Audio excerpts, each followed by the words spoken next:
Since India celebrates its Independence Day today, let's talk about now an age-old tradition in the country, handloom weaving. It has put the country on the global map. And in an exclusive interview with WION's Khadhi Tulsian, National Award-winning designer Gaurang Shah shows how a handloom sari comes to life and dissects the versatility of Indian weaves. Take a look at this special report, and with that we also come to the end of this broadcast. It's a timeless tale of tradition about textiles and weaves that span the remotest corners of the country. From south to north and east to west, the story changes every few kilometers. And yet, it is pivotal to the fabric of the nation. And who better than National Award-winning designer Gaurang Shah to decode the Indian handloom story for us? India is such a beautiful country, and which is not there anywhere in the world. Every few kilometers you go, you will get a different kind of textile. You will get a different design dialogue, colors, textures. Today at present, like everyone talks ki hamare purane zamane mein textiles India ka, that's a heritage. It was so beautiful. But I will say today also we have such beautiful talent, great talent, that you need to just tap them.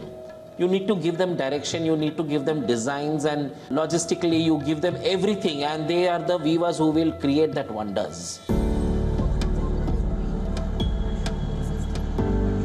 Nestled away in Andhra Pradesh is Srikakulam, where the couturier has set up looms for Khadhi jamdani weaving.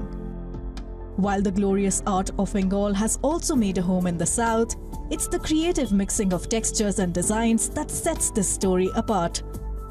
One weaver came to me from there in 2003 and he said, sir, we know the jamdani technique, we weave simple booty saris, but if you give me some design, I would like to work for you. I drew a design and gave him, and within 3 months he was back with the whole sari. And the whole look was so different from what I was doing in Upada and Kota, that okay, I said, let me give you more designs and you set up more looms for me. And today when you go to that cluster and see, it's like a whole proper city. It's developed so well, and I have more than 150 looms there now, and we train unskilled workers like who have never been weavers in their families, from their ancestors.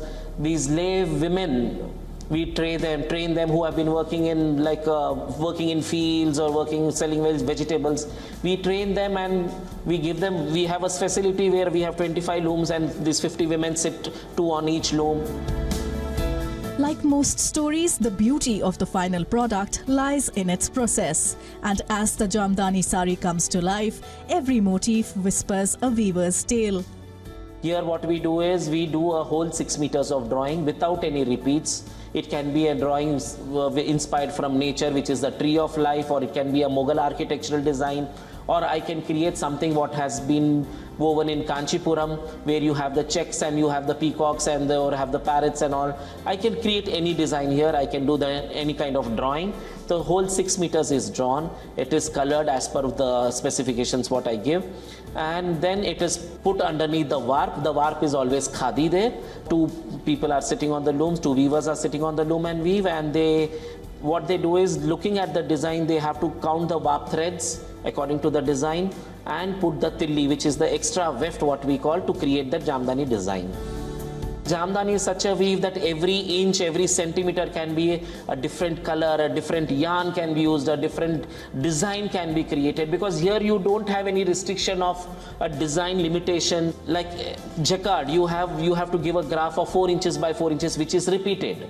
So you can't have a design variation. Whereas in jamdani, every inch can be different. From the concept stage to the drawing to the weaver doing the tie and dye and the weave of the sari, the first piece takes about 1.5 to 2 years.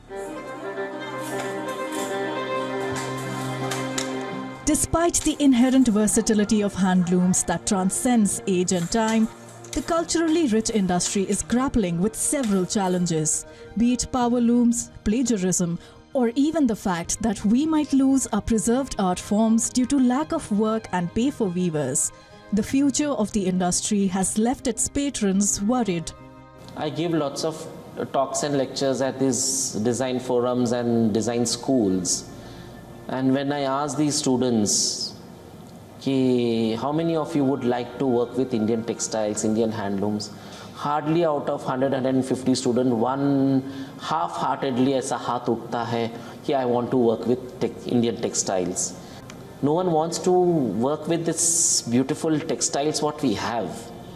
And believe me, the textiles what we have, the khadi what we weave, the muga what we weave, the tussar, the matka are so versatile. You can play with it with anything and you can create any silhouette you want.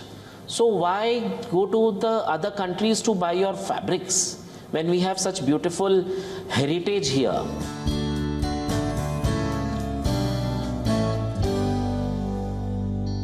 For all the latest news, download the WION app and subscribe to our YouTube channel.